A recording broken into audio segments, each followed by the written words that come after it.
One message. That's all it takes to disappear. You're 14. 3 monitors glow in a dark room. Everyone else in the house is asleep, and the only sound is the fan straining under your desk. You just found a forum where nobody uses their real name, where the person replying could be 17 or 47, could be anywhere on the planet. You don't know it yet, but you're about to lose your own name too, one small decision at a time. This is what happens when a kid disappears into the internet's underworld, rank by rank, until there's no way back. It starts small enough that it barely feels like a decision at all. Just curiosity, just a forum, just one night you should have gone to sleep instead. Level 1, the script kid. You don't write code, not yet. You run other people's tools, stolen password lists, tested against 1,000 websites at once, hoping a few still work because people reuse passwords everywhere. It's called credential stuffing, and you don't fully understand the mechanics. You just know the numbers go up. 10 accounts pop. Your hands actually shake when you sell the list for $40, in a cryptocurrency you had to learn to install that same night, tutorial muted. It's not much, but it's more than you've ever held that was entirely yours. Someone on the forum starts noticing you, not because you're the best, but because you're consistent. One night, a private message lands from a profile with no photo, no history. Just a question. You want to make real money? You should close the laptop.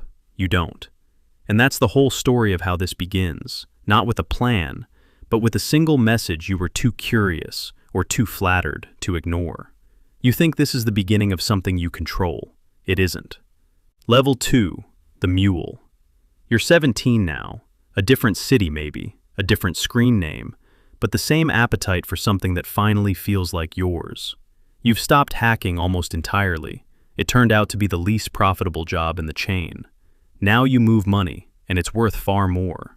Stolen cards become gift cards become crypto.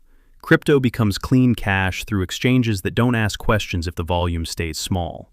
You manage a dozen fake identities, each moving just enough to stay quiet. You learn the threshold the hard way. Your first account froze mid-transfer, and you spent 3 sleepless days convinced a knock on the door was coming. It never came, but the fear stayed as a background hum. Now, $5,000 a week runs through a laptop in your backpack, and you keep 10%.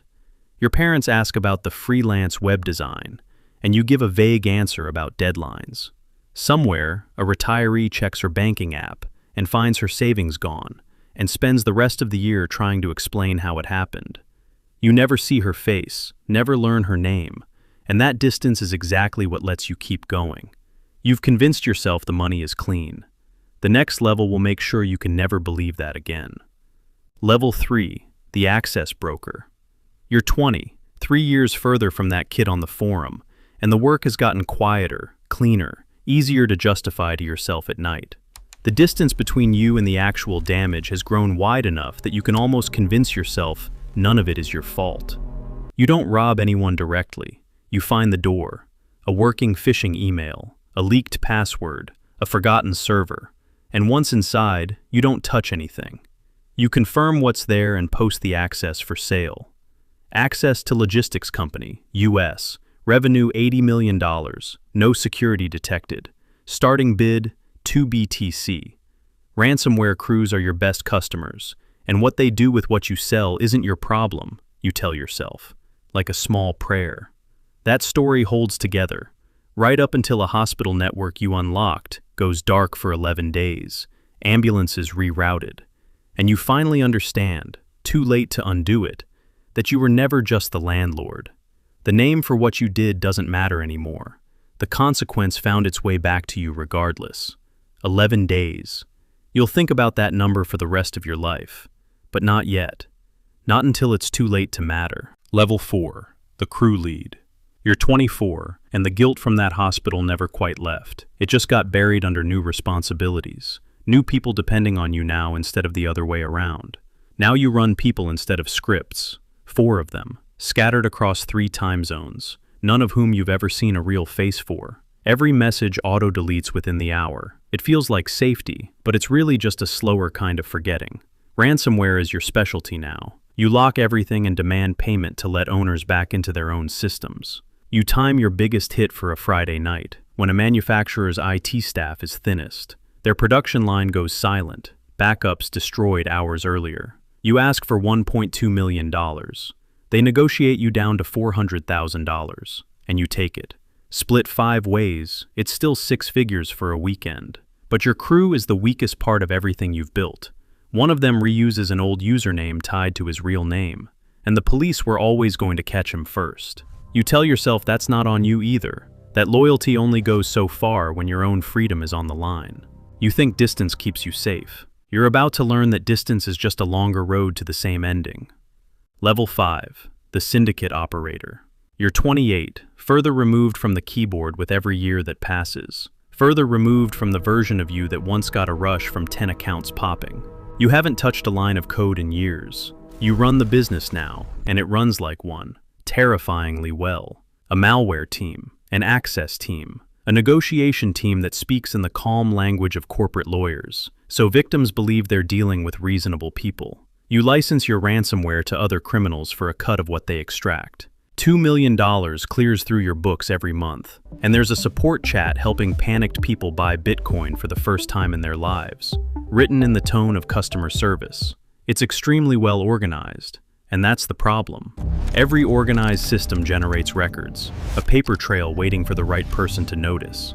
You've built something that runs itself, and something that runs itself doesn't need you paying attention to every detail, which is exactly how the details start slipping past you. Somewhere, right now, a record is being written with your name on it. You just don't know which one yet. Level 6, the Ghost. You're 32 now, and success has started to look less like freedom and more like a very well-funded kind of hiding.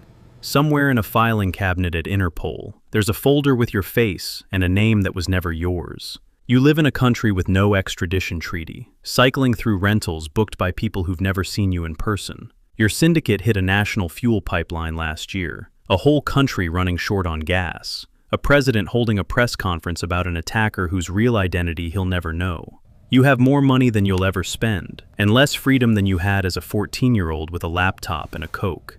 You haven't spoken to your family in years, because every phone call is a thread someone could pull, and you've learned to treat everyone you love like a liability. The isolation doesn't feel like punishment yet. It just feels like the cost of doing business, until it doesn't. You start counting exits in every room before you sit down. You start noticing which waiters look at you a second too long. Somewhere in the back of your mind, a voice keeps asking whether the man managing your money still works for you, or for someone else now. You don't sleep so much as you wait, lying still, listening to a hallway that never quite goes silent. You built walls to keep the world out. You're only now realizing they also lock you in.